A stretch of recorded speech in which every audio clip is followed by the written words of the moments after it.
IoT is becoming a very reality of our today's system.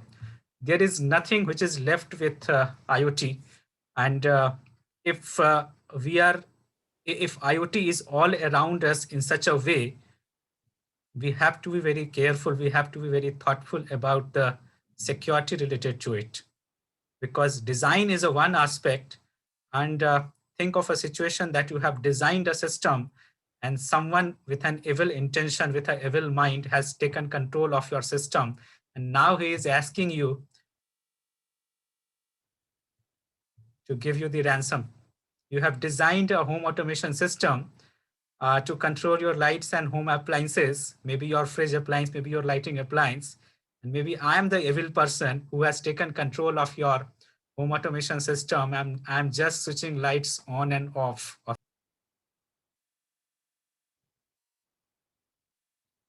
Or think of a situation, you are driving in a connected car and just you got locked in the mid of the highway, and you got a message suddenly pops up onto your dashboard screen, give much this much amount of Bitcoin. Otherwise, your car will be stuck. Okay, leave that is a little more further examples. How many of you have been faced a situation where your computer is got locked by some malware or by some viruses or something like that? Have you heard or have you faced any such situation before?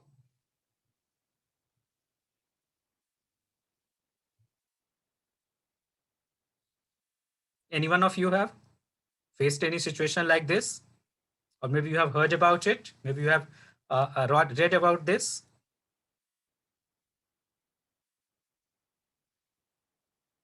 Okay.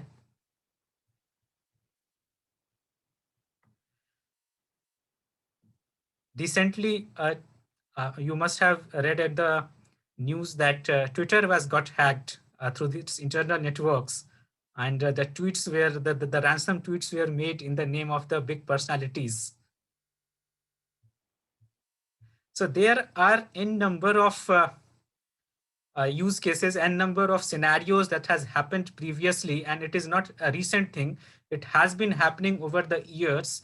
It is not only just IoT, but it is the IT systems, it is the personal systems, all the places where if there are the good people, so there are the evil people also. And if there is a evil people around you, so anything could happen to your system. So definitely once we are from the Great. Yeah. So once we are into the design of any of the system, the security is an underlying factor of that. And from the design of the system, we should start thinking about that, how we can make it secure. So security, not only the IoT, but it is the security is in the life cycle of any of the system, and that's how it should be implemented. So you all of you are going to be some, either you have designed or you will be designing a lots of kind of IoT systems and even the further AI and ML based systems later on. All of you are engineering, so into engineering, so we will be designing such kind of things. So that's why it is very important to know about the aspects of the security, and where the threats are, what are the surfaces, what are the leak surfaces, and how we can audit about the security, and thereafter what are the solutions are available, how we can make our systems secure. So these all things that should be into the knowledge, and based on this, these two master classes are planned. So in this session, these two sessions is agenda for these two sessions will be revolving around the security matters, that how and why your security matters. Thereafter, how do we discover about the security? And thereafter, how we can secure, what are the surfaces, what are the attack surfaces from your chip to cloud level. And thereafter, we will be talking about some of the attacks. We will be talking about some of the case scenarios which is necessary into the industrial IoT and industry 4.0 applications, because it is not only the personal IoT we are going to talk about, post-COVID scenario, it has happened like the industrial IoT scenarios with our programs. So we are in a connected digital world, and with a new normal, it is going to accelerate at a very fast pace, because once we have to maintain this social distancing, so we are very much dependent upon the things. Way back from the 19th century, that's 1875, it was the personal connectivity that the global connectivity started, I can say, where the from the people to the smaller societies, and then to the state, the countries, all the things we're getting into the connected, and we can read the stories into the histories that this man has discovered maybe the USA part, this man has discovered the European part, and this man has discovered the Indian part, or somewhat like that. So this was a need of the global connectivity, that all was there. And from the global connectivity, it all we all are going into the personal connectivity. Actually, once it started with a kind of thing that people started searching about the different part of the world, and once they have searched about the different part of the world, the information has coming in, and now people have started of finding ways to get the communication through the means of the gadget. The people to people communication is a little decreasing, and the gadget to gadget communication has started increasing. That's way forward.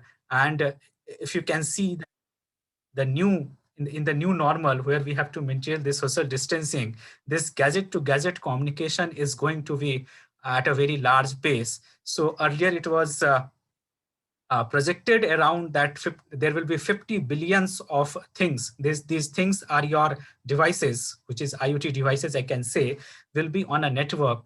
And this projection is going to be false. Definitely by 2025, it must be around 75 or hundreds of billions of devices are going to be on on a IoT network.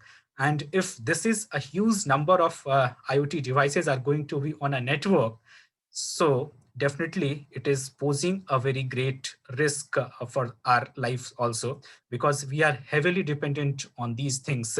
Just starting from your electronic toothbrush to the night you are going to sleep, your night sleeping pill device, or maybe your alarm device, everything is on a network now.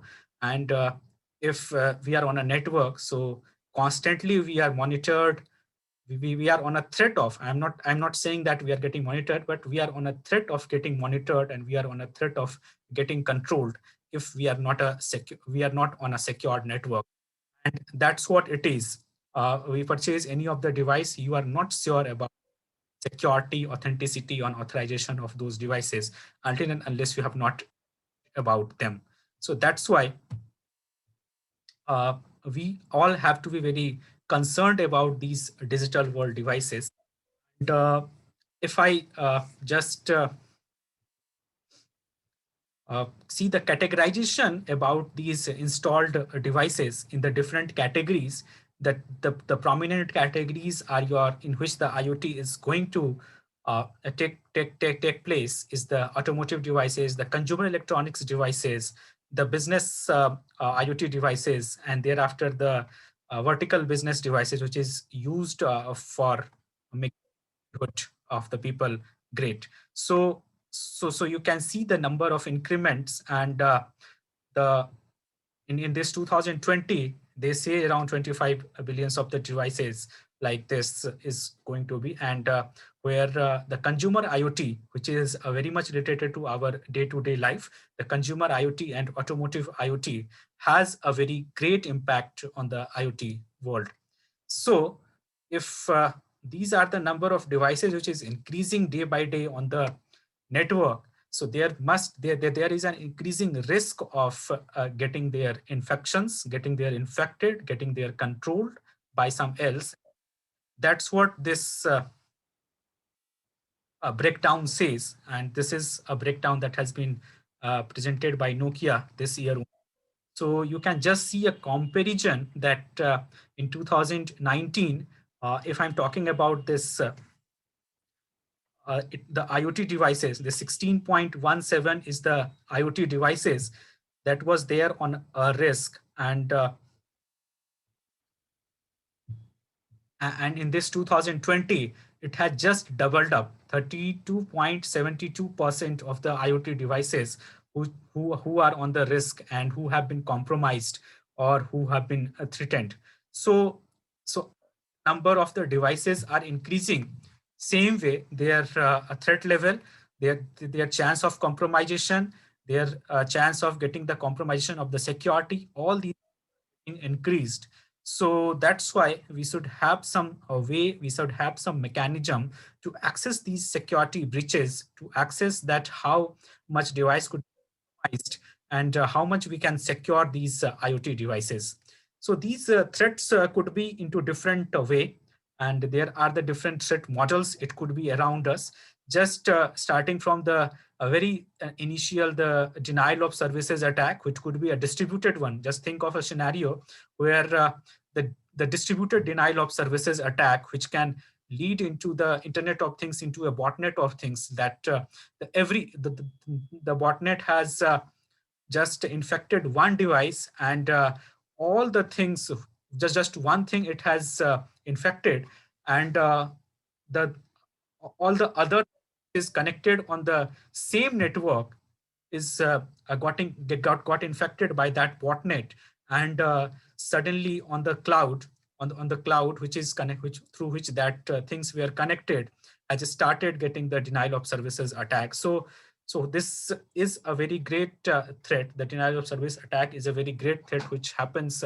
for these home or IoT devices specifically, because they are very prone to attacks. They have very easy attack surfaces. To your car, which I was talking about, that home IoT as an attack surface, it could be. So you maybe your connected car could be your next target, where you have to pay ransom to some of the hacker to just unlock your car while you are moving on a highway. To your home, maybe you are using the default passwords, and that has happened. There is a very good data you can see on there on bbc.com, the electronics section, or maybe which.co.uk electronics section. If you can see, there are millions of such cases which has happened where people are using the default passwords for their home IoT devices, maybe your access control systems, and someone has just breached into your system. And once you have gone out of your home, and once you have came back, you are not got authorized. You are the owner of the home, and you have not been admitted to your house only. So these things have happened related to these access control systems, related to the cameras also. That has happened. The cams which are peeping into our lives, and that could be turned into a completely those cams could be turned into completely insecure devices through which hacked or your information could be stealed out. Maybe your smartphone could be stolen. Maybe your smartphone could be taken control, and maybe in the night when you are sleeping, that could be used to record the things. So these all things are happening, and these all things are possibly possible with these IoT attack surfaces, because of the nature of the design of these IoT devices, which I'm going to talk later on. So this is incorrect access control could be a very good model for your IoT attack. The majority of attacks happen through these outdated softwares. Maybe your firmware, which you are not updating continuously. Every firmware, it is a lying truth. It is a very truth that every firmware that has been designed has some level of a bug into this, whether it is a software, whether it is a firmware, everything, some or more level of bug remain over there. And even those bugs, and the clock which is running to execute those firmware, that must have some level of glitches. You can someday I will be conducting the physical security session. Maybe we have launched this series of these IoT security. master classes. So maybe in one of the master class, I will be talking about the physical security measures. So where I will be discussing more about the physical attacks on the chip, where I can show you that how the clock can be compromised, how uh, the glitch in the clock and how the glitch in your firmware could lead to get complete control over your embedded device. Those really lead to that outdated software, means your software has some bug, and those softwares could be used to take control of your firmware device, your IoT device, and that can be used for the exploitation of your network even. So not only the device, but it can exploit up to the cloud level if it is not secure. So these are the different threat models we have. And it is not only related to the firmware and software I'm talking about, but it can happen to your hardware level also. How many of you use the smart plugs? Smart plugs, how many of you have used also? I'm just showing you the PCB of one of the a smart plug, which has been I have just broken it out. I will not take the name in this open session, but yes, most of the smart plugs which you find on Amazon or such kind of websites had similar kind of PCBs. You can see here this smart plug. This is the back side of that smart plug, and can anyone tell me about the abnormality in this design? And I can tell you that abnormality doesn't lead past to either EU and CE standards, but this smart plug is sold based on a CE standard that has passed the CE standards also. I don't know how.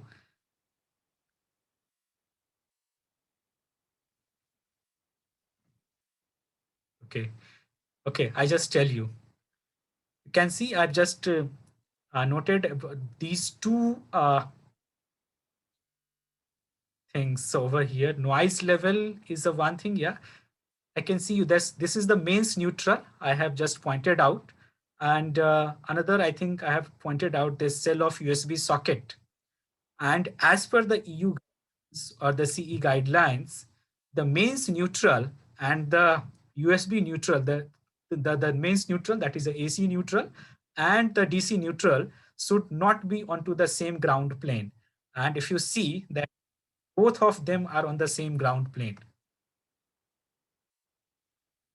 And if this is on a same ground plane, there is an increasing chance of catching this fire. And how it can catch fire, not only by the maybe the glitches into the mains, but even a person who can control, who can compromise this smart plug remotely can make the catch fire, because by overloading these USB and the mains neutral. So by overloading the load onto this smart plug, by spoofing it, one can one can easily make catch fire this smart plug without your knowledge. So not only this IoT security or device is not only related to the network security or the cloud level security or the net or the I can say the things level security, but it is also very much important related to talking about the hardware level security. So we should also look at when we are talking about the IoT security. So we should also be looking at the hardware level security. And this is a one level example that I'm showing to you. So this is not only a design flow, but this design flow can lead to hacking of the device and compromising it to causing it a fire. Here is audit of this has been done by some group of experts, and I'm sharing you the.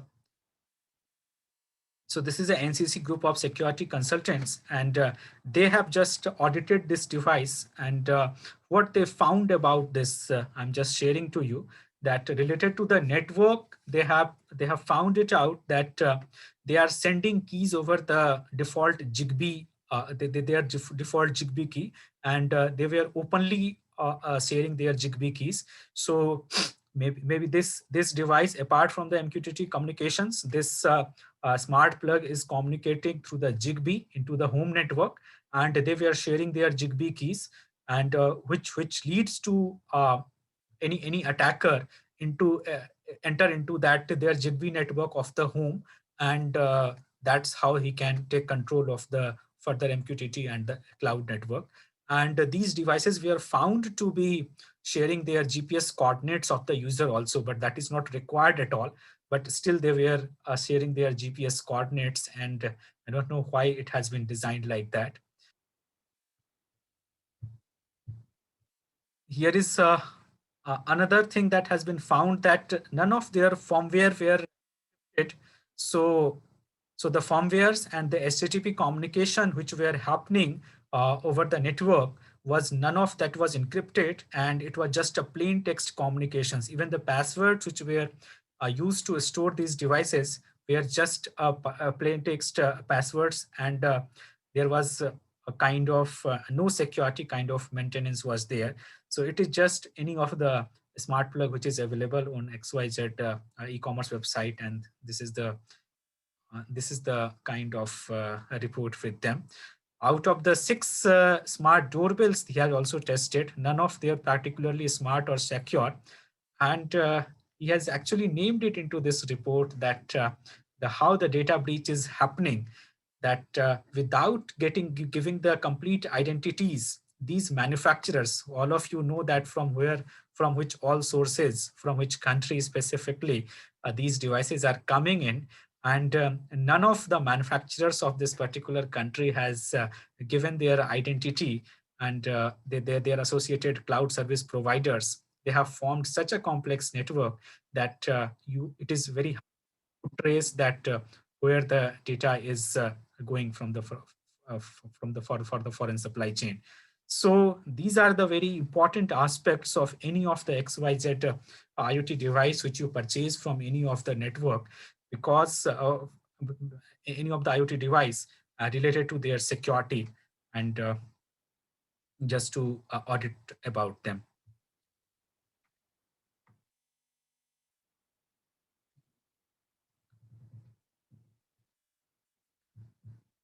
Mr. Naveen, you have some query, you can put it to the chat window. Maybe you have raised.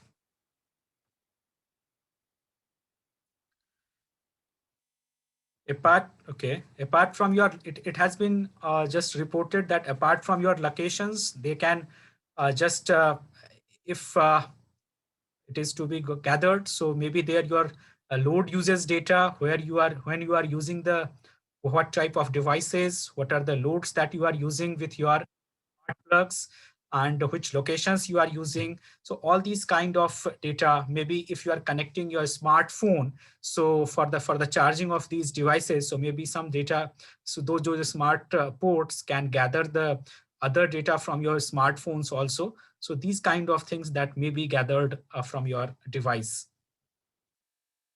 not only the parameters, but also the data parameters that can be gathered from your devices by connecting to these smart plugs.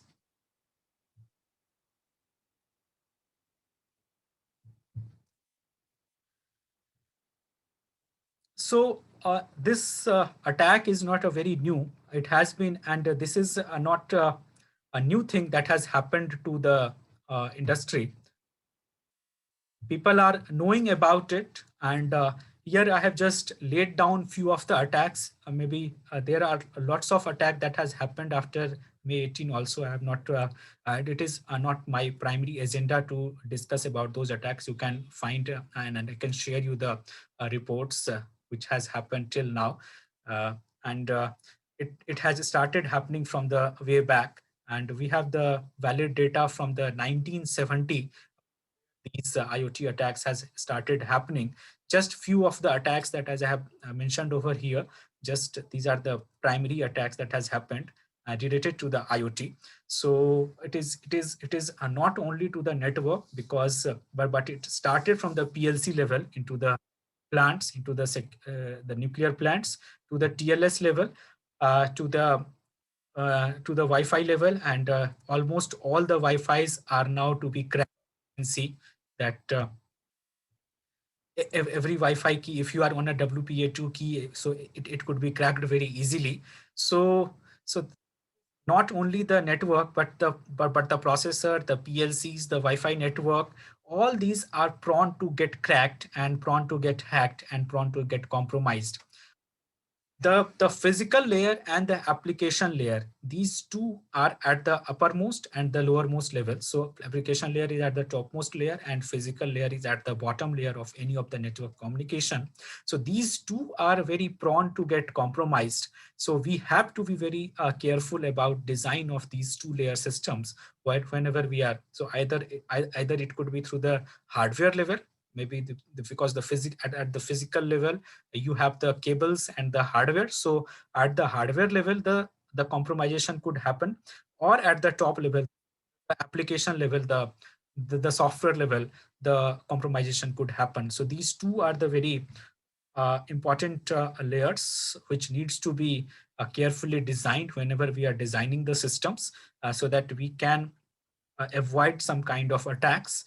But still there mid-layer attacks also happen, that if someone has entered into your network by any of the network layers, so it can alter the other layers of your network communication also. So it is just some few, and I'm not going to discuss about any one of them as of now, as it is not my agenda. It is just for your uh, knowledge purpose. So why IoT is at such a why we are talking about the IoT attacks so much? Why it has become so much important about the IoT security, IoT attacks, and all these things? Because of a certain nature of the IoT systems. As all of you know, IoT involves IoT is the Internet of Things, and things are your devices, which gets the networked communications.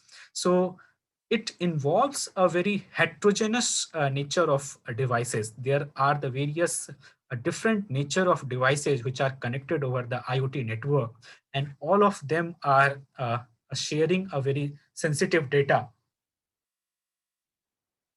All of them are collecting the data which is very related to your day-to-day life, of your choices, of your lifestyle, of your information, which maybe which needs to remain secure. Maybe your health information, maybe baby monitors, maybe your kind of personal health gadgets. So all these are very important aspects of your data, which needs not to be altered. It is not only the collection of the data, but a person with some evil mind can alter your data. Think of your insulin taking a device, which gives you any IoT device which takes care of your giving the exact level of insulin which is required for your body.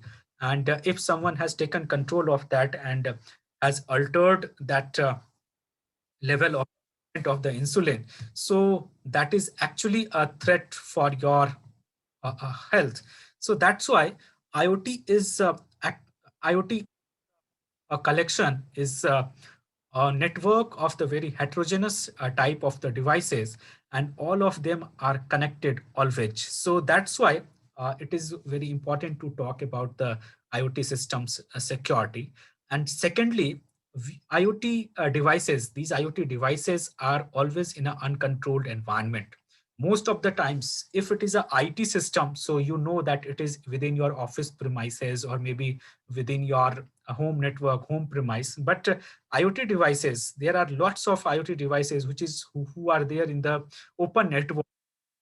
The weather information gathering devices, maybe some kind of transportation, IoT based transportation devices. So maybe your camera applications, which is covering the smart city, maybe the kind of security gadgets, maybe the alarms. So there are lots of kinds of IoT devices who are there in uncontrolled environment, and which is not in the control of their manufacturer, which is not in the direct control of their end users also. And because they are just put to gather the information, And if someone has taken the control over the open network, because the cities are now going to be open Wi-Fi, have the open Wi-Fi communication, and most of the IoT devices based on the LoRa and some network, based on the LoRa and the some other Wi-Fi networks are getting connected over it. So they are going to be on in an uncontrolled environment. So that's why the deployment related to the security related to the deployment and the security related to their access and their designs is very important to talk about. Secondly, this we have talked about their nature of the IoT devices and their installations, their implementations. And we have a constraint related to the IoT device design also. You may think of that if we have such prone to security related to the IoT devices, so why can't we make devices secure when they are manufactured? Why we can't give some kind of antivirus into that or something like that, or can give some level of authentication or authorization into that? Do you have some, do you think like that something?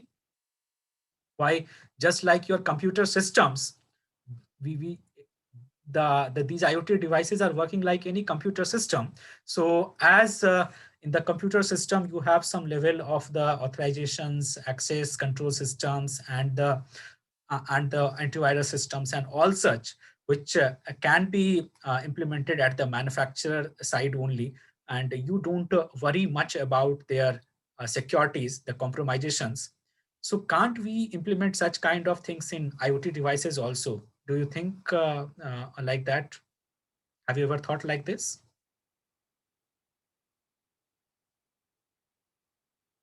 Can we implement the IT security? Can we implement the measures of IT security into IoT security also? What's your answer? Yes or no? We have a well-defined IoT security measures. Maybe most of you are knowing about it. We have the very, very well-defined IoT security measures, and lots of companies are working in the IoT security domain. So can we implement those IT security measures into the IoT security domain also? So I just make it little clear, and you will also agree with me. So what happens that if we are talking about the IT security, so it requires, apart from the various measures of the encryptions, the antiviruses, the authentications and authorizations, it requires a good amount of computation power for that. But if once we are talking about the IoT security, the IoT devices, first thing that IoT devices are very lightweight in nature. What that lightweight means that we don't have enough processing capabilities, we don't have enough memories, and the size of these IoT devices are also very less. You can see that most of the times you will not be able to recognize that any device is present over here. Maybe any Wi-Fi camera which is connected on any of the door, or maybe just a sensor which is used to gather the presence of any person in this room, or maybe any sensor which is used to gather the weather information. Maybe you will not be able to see them around you, but they are there and they are gathering the information, and they also needs to be secured enough. So we have a very practical constraint of the performance, the reliability of these IoT devices around us, because we don't have enough resources available with these IoT devices. And if we don't have enough resources available for these IoT devices with them, so then implementing security with those devices is a challenge, because you don't have enough memory available through which you can run the encryption mechanisms, or you don't have enough memory available with those IoT devices on which you can run some kind of antivirus solutions or something like that. Thereafter, these devices are changing their identities more and often. Maybe they are connected in a network as of now, and suddenly their device needs to be ported to another network. So assigning identities, it is a just-in-time registration facilities that needs to be given to these devices. and through the means of the authentications and authorizations. And it is the roles and privileges also that these needs to be uh, identified for those devices, because the data which is gathered, which has been gathered from these devices, so we have to set a level of access for these data, that who can access which data from these device. The data will be gathered raw from these devices, and from the user level, we have to set the accesses for the privilege based on the privileges of those data items. So that's why it becomes a very complicated scenario for these IoT devices to gather the information, to store it into a distributed network, and to provide security. So that's why I can say that the IoT fabric, this IoT fabric means the IoT layer is a very uh, porous, and anyone can attack from anywhere in this, because it is not a complete system in itself. It has the multiple components into it, from the hardware to the cloud level. There are the multiple attack surfaces into this IoT architecture, and that's why it's porous, and anyone can attack from anywhere in this, because it is not a complete system in itself. It has the multiple components into it, from the hardware to the cloud level. There are the multiple attack surfaces into this IoT architecture, and that's why it's a thing of talk. Yes, I think someone has raised. If I just summarize, so it is the deployment, the IoT devices deployment, because if it is the IT system, so you are taking care of the security of your uh, IT devices, your computing devices, which is placed in your office or home, and somewhat you are able to manage the security of that. But think of the scenarios of billions of IoT devices connected on any of the cloud network, and how they are deployed. Maybe think of a hotel chain. That hotel chain has implemented IoT solution for gathering all the kind of environment data, the people presence data, the transportation data, the kitchen appliances data, all the kind of data. And that hotel chain has hundreds of hotels throughout the world. So deployment level is in terms of the millions, and that securing those millions of devices, and gathering the data and managing the data through those millions of devices onto a same cloud, it is a very complex job. And that's why the larger scale deployment of IoT devices lead to the security challenges first. Thereafter, it is the geographically distributed IoT nodes are there. The same scenario which I have discussed you, that maybe that hotel chain has hundreds of hotels throughout the world. So managing the data from the different hotels through the different IoT nodes, and again giving a level of security as per the geographical standards, because every maybe in the next session I will be discussing you about the standards of IoT security, and different countries have different standards of IoT security. So it also becomes a very important aspect while we are implementing the security, to implement the security standard, to implement the data breach standard, because in some of the countries data breach is a very critical thing. You have to lose your everything if the data has got breached, and in some of the countries data breach is just a kind of a thing which goes into the third or fourth page of a newspaper, or maybe even doesn't take place in the newspaper, and that is a very common thing. So just think of a scenarios of this, and how stringent policies are still related to these IoT security. And that's why implementing security for all these kind of different geographical distributed network, for all the geographical locations, and giving the data as per their policies is a challenging thing, and it is a complex scenario. And we have the various levels of data that is coming in from the different sensors, and there are the various sensitivity level of those data items are. Maybe some health data is there, which is a very complex one, to maybe some weather information.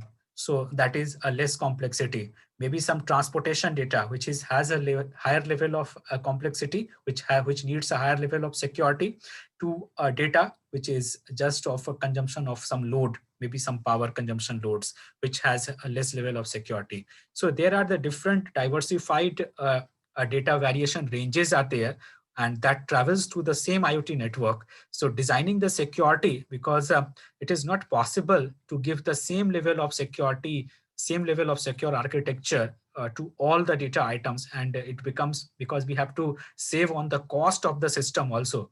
If we are giving the same level of security, if we are implementing the highest level of security for all the data items, we will be finally increasing the cost of the system also, and that may not be uh, a thing of a choice for the industry, as per the budget and as per the implementation. So you have to be, it is also a challenging thing to decide about that which data needs to be what level of security. So that security auditor takes care of that thing, that which level of data and what are the attack surfaces needs to which kind of security, and which kind of data that needs to be secured enough, and which kind of data that can have a little lesser level of security also. And always all these IoT data are in a threat environment. So that's why the data processing is always a challenging thing in IoT, because of maybe the some attack has happened and that has taken over the memory of your device, that has consumed the processing capacity of your device, and that may create a security challenge for your devices. So that's why these are the different security challenges which has with your IoT devices. You can go through this slide that which I've talked about the traditional IT versus IoT security. So in case of the IoT devices, there are the we don't have the traditional endpoints like in the IT industry. We have a set endpoints, like your office computer will connect to the hub, and hub will connect to the gateway. So these gateways are within your premises, or it is set. It always remains set. But if we are talking about the IoT devices, so even the gateways may keep changing because of the communication with the different clouds, and maybe the nature of the storage of data, different data to the different cloud. We also have some architecture where we have various data coming in through the sensors, and we store those data items to the different clouds. The same sensor is storing the different data to different clouds, and for that they are connecting to the different gateways. So that's why the gateways, and it is not a very it is not a very fixed endpoint that we have available in the IoT devices. So that's why IoT security is little more challenging compared to the IT security. And IoT devices are deployed in uncharacteristics locations to be handled by very different traditional IT in terms of management, monitoring, and services. Secondly, that your IT devices are your computing devices. IT devices means the computing devices I'm talking about are open. They have some interfaces like your computer, your laptop, your desktop, your mobile phone has the interfaces through which you can debug it, through which you can interact with it. But any IoT device, which is just a sensor, which is gathering the data of the temperature or humidity, there is no interface to it. It is just a black box for you. If you don't know about the IoT, if you don't know about the embedded systems, you are just a serviceman, you are just a technician. So it is just a black box for you, as the smart plug is a black box for you, until unless you have not opened it, you have not seen about the security vulnerabilities in this. So IoT devices are just a black box for you in terms of their operations, the stage, the software configurations, or anything. So that's how this is. This is a very complex. This is a very tough to manage about their security compared to these traditional IT devices. So that's why all the traditional IT measures, IT security parameters we have, we are not able to apply those IT security parameters for the security of these IoT devices, and even not for the cloud applications also, the IoT cloud applications also. These security parameters are exactly implemented. We have to make changes, and we will be discussing in the next session about the kind of solutions available, which is there for the security implementations for these IoT devices from the hardware level to the cloud. How do we do the authentications and authorizations in the IoT cloud? So this is the differentiating factor which is there with the IT and IoT. So next time, if someone asks you, you can boldly say that, yes, we are not able to apply all the IT security parameters into the IoT security parameters as it is. We have to make changes, or we have to find some. So here I have talked about the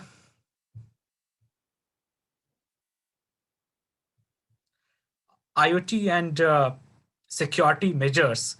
And IoT is largely related to your home security, home IoT. Largely, we think about it, and industrial IoT, that is very much necessary to talk about, because we don't want our manufacturings, we don't our industries to go down due to scenarios which has happened just now, and which is happening in most part of the world as of now, that lot of lockdown and everything is happening. So at least industries should get going. Our production should not get held up.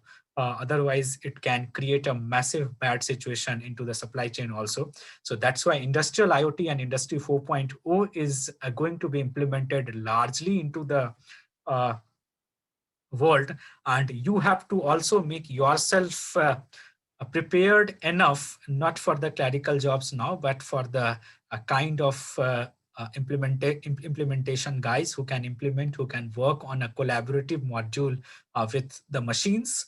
So that is the future, and that is going to happen. I'm not talking about the very a future very far, but it is going to happen. And most of the factories, if you will see the reports of the most of the factories which were keep running during these lockdown days also, so they have implemented these Industry 4.0 applications, and they are working in the collaborative module. So collaborations with the cobots are working there. The humans and the robots both are working together. Earlier we were thinking of a robotic solutions, but now it is the cobotic solutions. Those are working in these factories, and those cobots controlled. Those cobots have the control from the factory. Working in the factory have the control from the office itself. It is the Industry 4.0 applications are there.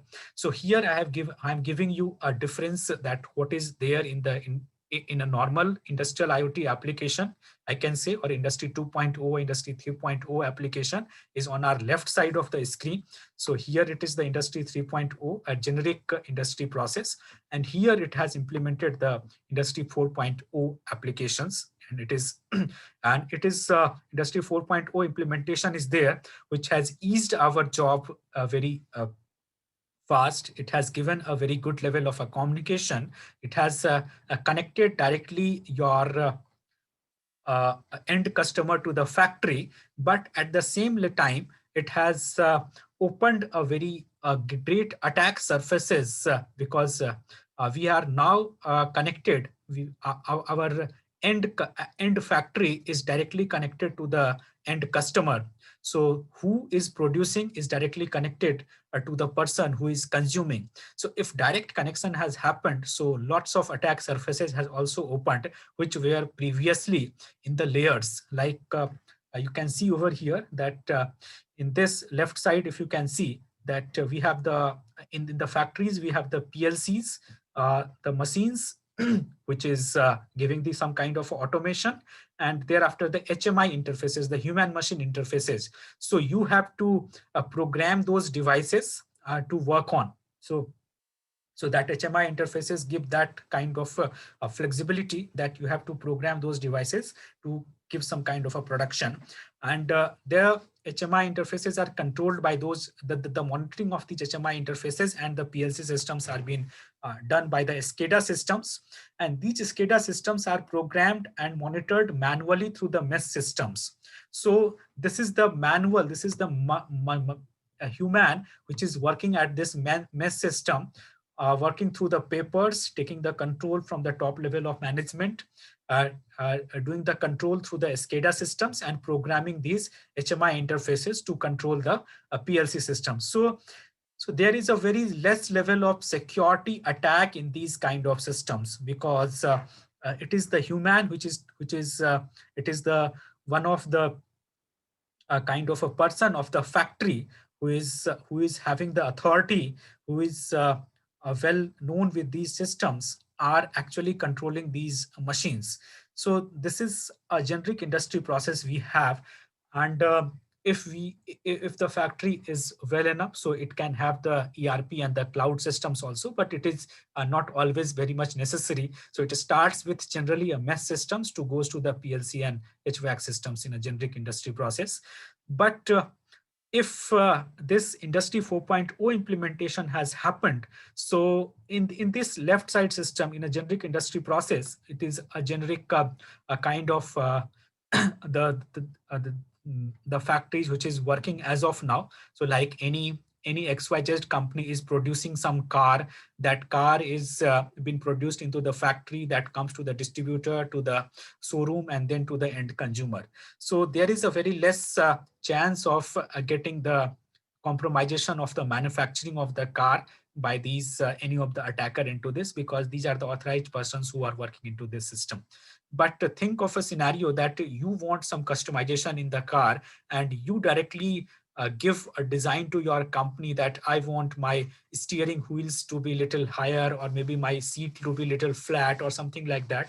And you have given your own design to the company, and the company is producing the car without changing in its own assembly line as per your requirements. So you are directly, you as an end consumer is directly communicating to the factory.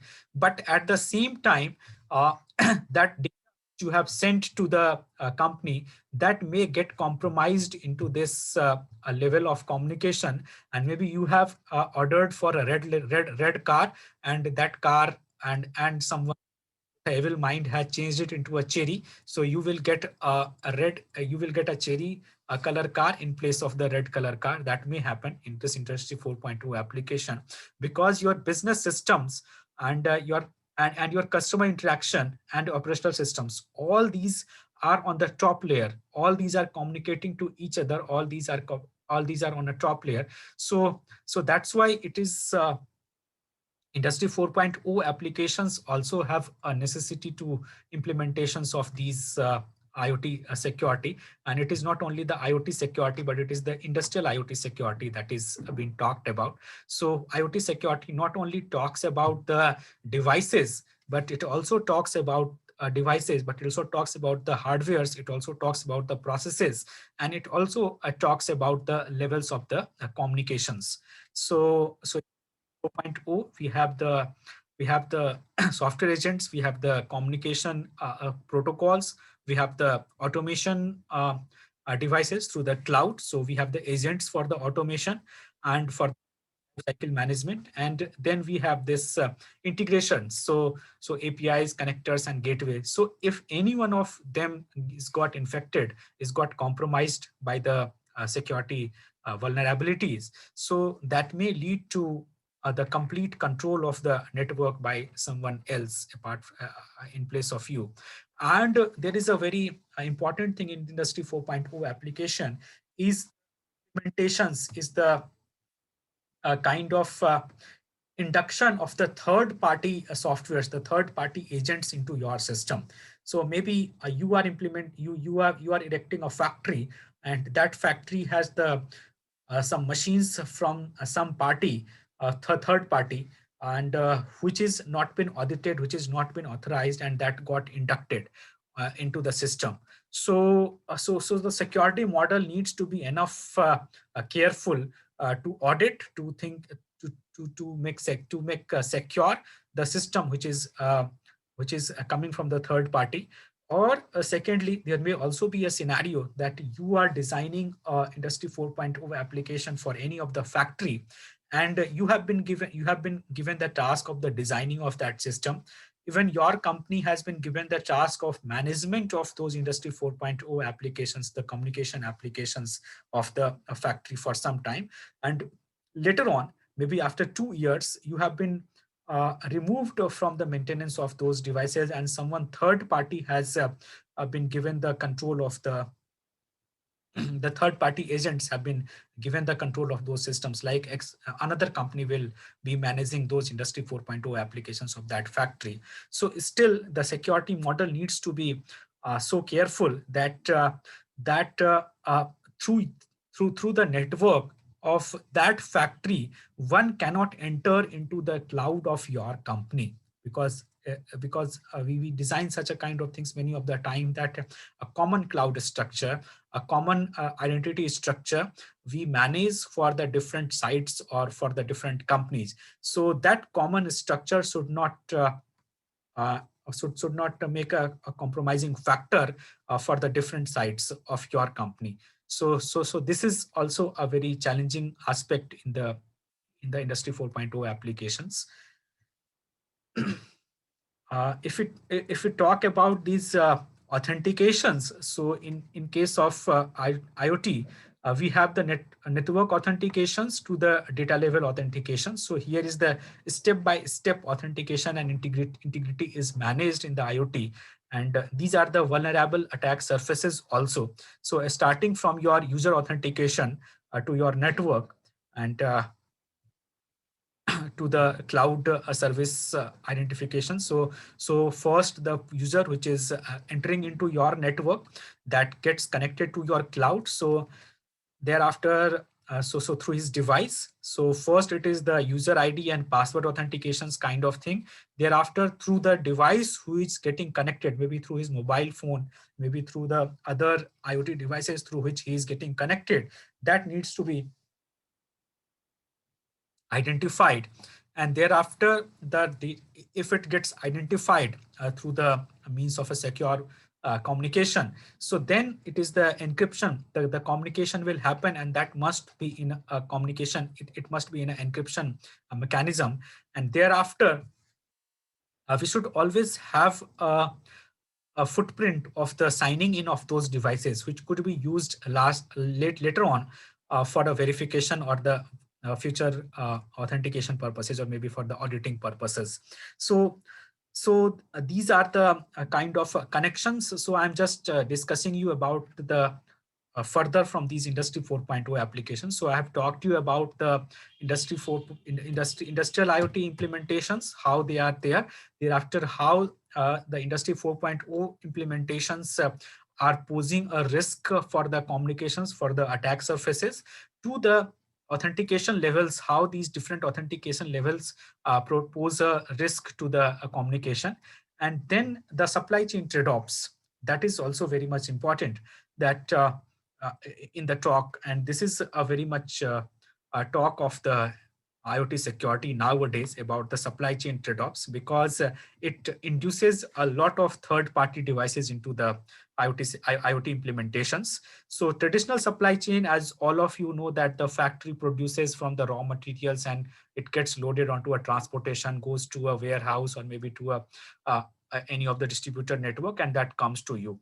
Thereafter, it induced the software supply chains, where we have the applications. So it is a traditional goods supply chain, I can say. Thereafter, the software supply chain, which used to happen.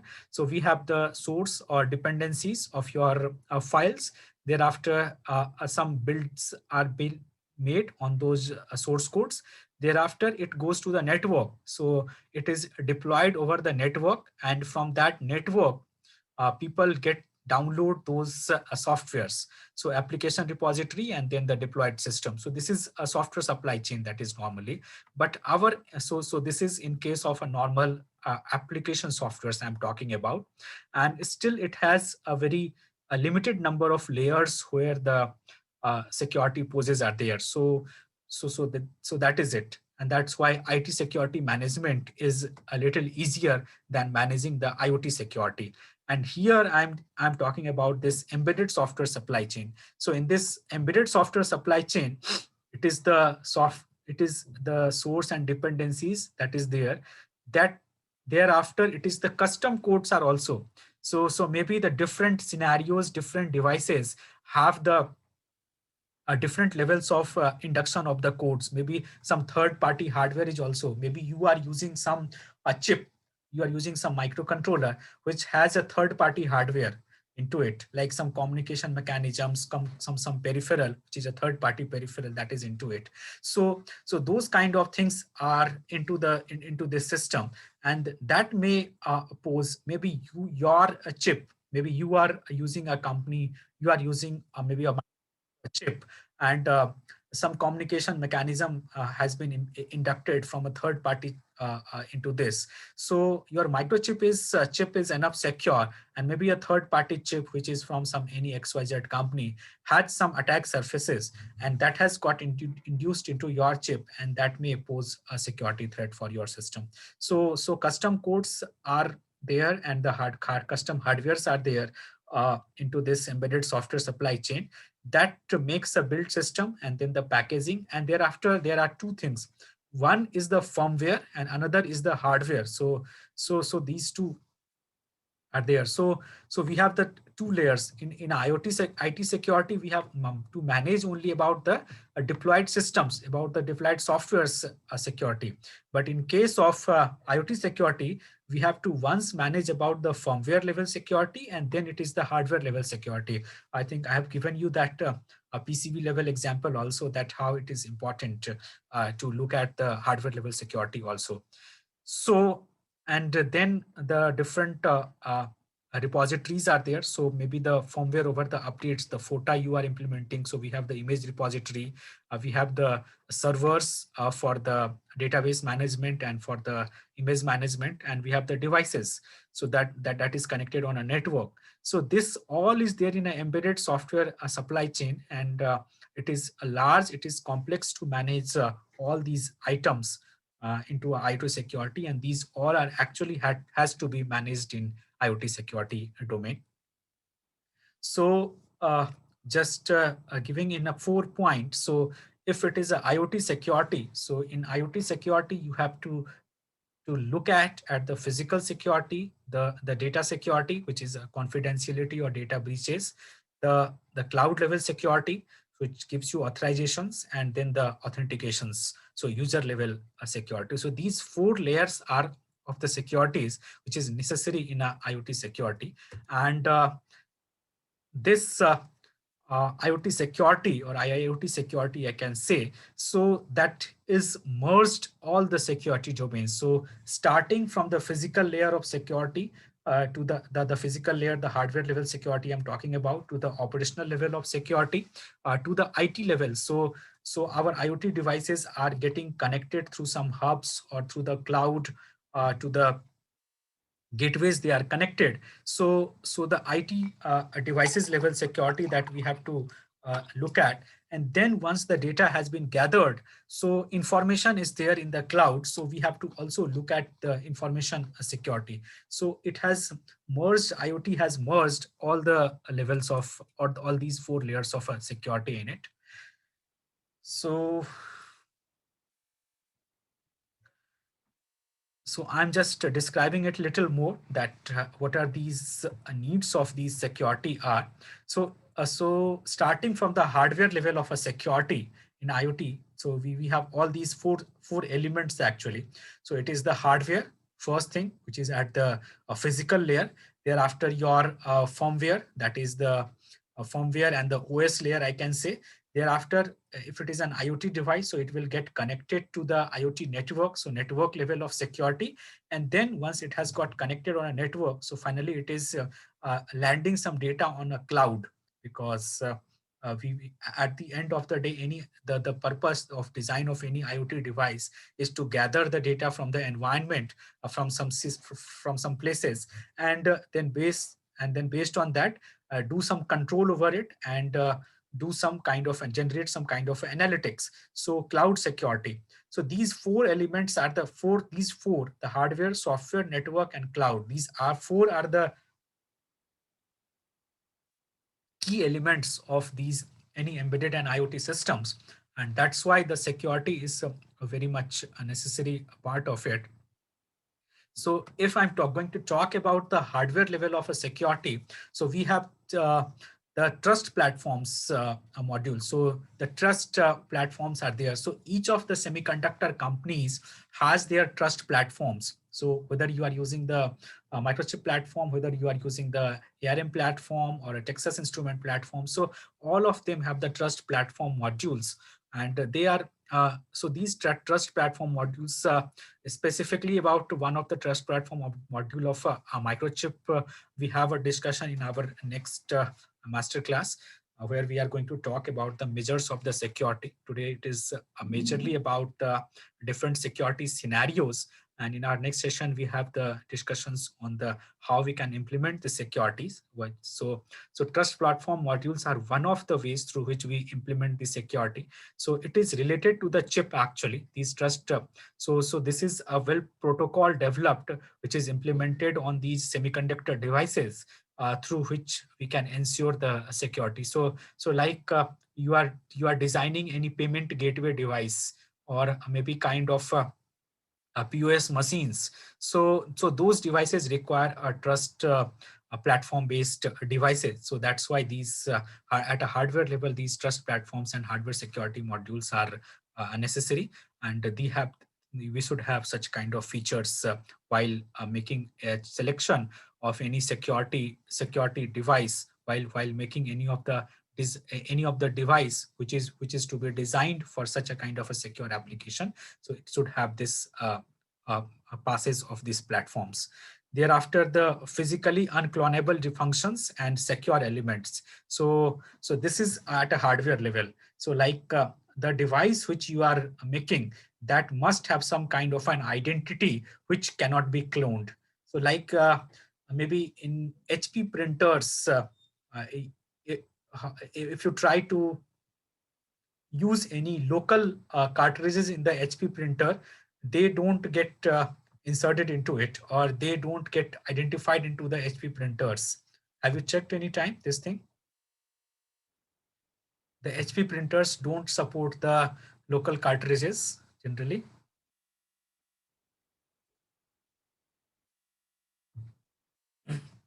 Anyone has experienced this thing?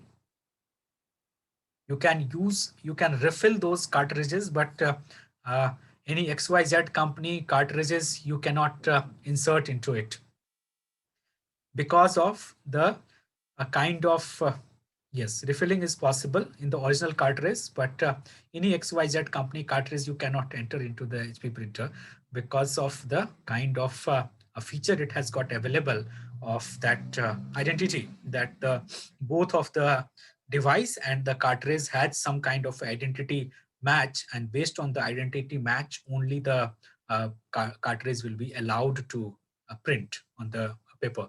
So that's how the kind of a physical unclonable functions and secure element features that needs to be there in the processors, which makes it possible to provide you the hardware level of a security, and that is a necessary thing. So thereafter, it is the secure OS. So you have got your hardware secure, and now you are using the RTOS, the real-time operating systems, onto your secure MCU.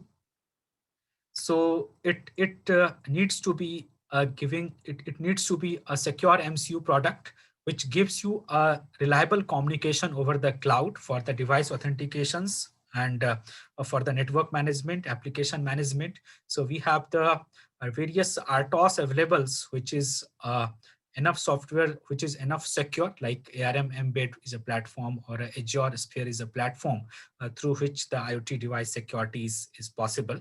Thereafter, we are having increasing use of these ML and AI-based security solutions at the network level for the storage of the data and for the analysis of data. So it is at a network level. So it is necessary to ensure the network security to implement these security and the privacy measures into the design of IoT devices. And then it comes the cloud security. So it is the device to cloud thereafter. So there are the various measures in the cloud security. First, it is the device to cloud communication. Thereafter, it is the cloud to cloud communication. And then CA-based authentications, the trust platform based authentications, or so these are the kind of key based authentications I'm talking about, features which is there in a cloud. So this needs to be there in a cloud security for any of the kind of IoT security communication, and it should always be in a communication with that secure secure OS for the authentication and authorization of the IoT device which is got connected on the IoT network. So these are the four key elements of the IoT security. And then it comes the starting at the very beginning, it comes the hardware root of trust. So these are the various measures for the secure functionalities to get provided on any hardware IoT device. So it gives you the root of trust that we start with. So this all lies in the device itself. This is not on a network, but this lies in the device itself, that there is a secure boot feature. So if you see any of the ARM device booting, so any of the 32-bit device booting which has OS into it, so there is some boot level, there is just some secure boot level memory into it. So that secure boot level memory is there, and which is used for a secure boot feature. And there is a very small clock in which the glitch can cause that secure boot feature to get compromised. And maybe in the next session, we have a demo on this also, where we will be uh, putting a glitch into the clock of ESP32. Maybe most of you are using these Arduino and ESP32 devices for designing the IoT devices. So I will show you that how these how these ESP32 devices can get compromised through just a glitch at the secure boot level. And you can just break the secure boot feature of that IoT device and can get parsed into that system.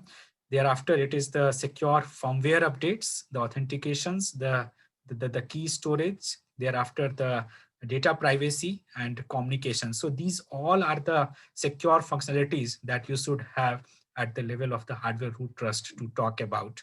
And debug is a very important aspect for the security, because in most of these kind of systems you will find that uh, we have lots of debugging interfaces open. In these Arduino and ESP32 applications, if you see that there are lots of debugging applications remain open, your UART interfaces, your debugging interfaces that remain open. So that debugging interfaces are actually a very easy point of target for any of the security hacker to barge into your system. So whenever you are designing any of these systems, you should always take care of that, closing all those debugging points, so that no debugging point open, there is a 99% chance of that your system will remain secure on a network. So if it is a security that we have to give from the chip to cloud level, so we have to talk both from the MCU partner and to the software partner, because the software partner takes care of that supply chain, and the MCU partner gives you the secure MCU boot feature, which gets connected to the cloud service providers, which gets connected to the cloud directly, because we have the now just-in-time registrations and secure device provisioning onto the cloud. So that is coming from the chip level directly. So whenever we are talking about the chip to cloud level, so we should be talking about the MCU and to the firmware, both of the sides. So from the firmware side, it gives you the flexibility to design of a system which gives a secure supply chain through which your devices are getting connected over the network. Or A secure MCU gives you the uh, uh, flexibilities, the facilities to get a boot onto the cloud directly. So if we are talking about this IoT and embedded end-to-end security, if I'm talking about, so it always remain a question of us that how we set up a secure device and how do we give a physically unclonable functions to our devices. So if it is the physically unclonable functions, means how we can give unique keys to our devices, how we can give unique root key from your secure element so that I can boot to the cloud directly. Once we are into the network, so how we can uh, just prevent from the eva's dropping of your network resources. One cannot barge into my network and one cannot use my network resources by just eva's dropping into it. So it is the TLS level of security to the cloud level. So how we can secure the data which I'm receiving from the sensors, and how we can secure the different level of data controls which I'm generating for the devices. So from the IoT level, in the IoT, these are the foremost questions which is there in all the layers. So from the boot layer, this from the device layer, which is at a hardware level actually, to the IoT device level, which is MCU, which has the MCU, to the network level, which has these eva's dropping features, and to the application level, which is connected at the cloud. So these are the foremost questions which remain always into the case of the IoT security implementations. And based on this IoT security reference architecture is designed. So if you see that we have the level by level implementations of these devices.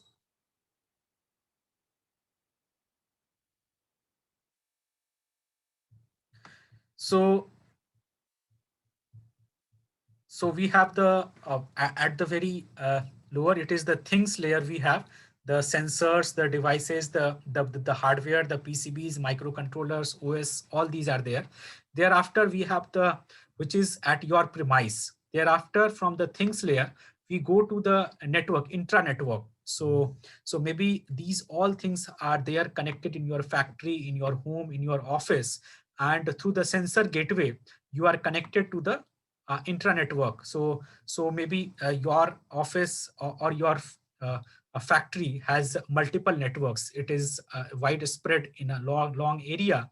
So maybe some environment sensors, maybe some kind of a machine data load gathering sensors, thereafter the actuator. So there are the different kind of devices and sensors are there in the factory that is connected through the sensor gateway through the intra-network.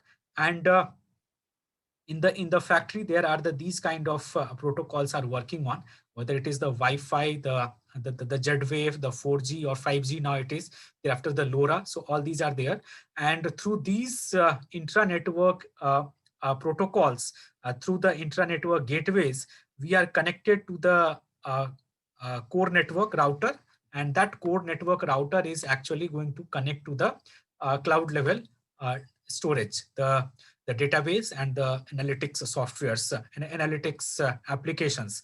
And here at the person sitting at the another end, which has the application of these access of these devices. So he is connected to this cloud. So this application layer is connected to this cloud to gather, to see, monitor, and verify the data which is coming from the things layer. So this is a generic architecture of any of these IoT systems, IoT cloud, which is based on a cloud. So level by level, starting from the hardware level to the intra-network level, to the core network level, which is on a cellular waves or maybe MQTT level I'm talking about, to the cloud level and to the application layer. And in the here you can see that what are the different uh, data they are gathering. So different data they are gathering at different layers. So sensor level layer data, thereafter it comes to the intra-network. So they have the packets, and then it comes the At the platform layer, we have all the kind of the sensor data, passwords, credentials, all these things. And then it comes the application layer. And these are the different attack surfaces we have. So we have these in the sensor layer, we have the spoofing and the tampering of the sensors. Thereafter, the EVAS droppings are there at the network layer. Thereafter, identity spoofing or the privilege tamperings are there in the cloud layer. Maybe one person is not to handle that data, and someone has barged into it, and thereafter at the application layer. So this is the data that has, this is the kind of threats, though those are there in the application layer. So denial of service attack or SQL injection application attack. So these things are there. So these are the IoT security reference architecture. And based on the attacks which is planned, based on these kind of attacks, we have the security mitigation plans and IoT security auditing plans. So in our next sessions, today I will be terminating the session up to this level only. And in our next session, we will be going to talk about the how do we audit the security, and how do we how do we make the plan for the mitigation of those security threats. And thereafter, we will be having a demo of a different security attacks, some application level security attacks. And we will see that what are the solutions we have available for the implementation of the IoT security in our devices, where we should look at what are the platforms we should look at. And these things are there. And to know more about the uh, IoT security and all these things, so we have the internship programs running on IoT security and industrial IoT and industrial IoT security. So you may keep updated through our emails. We will give you mails once the batch will be made for that, so you can get know about that. And once, if you want to know more about the IoT security and implementation of the industrial IoTs, so you can just go through our internship programs also.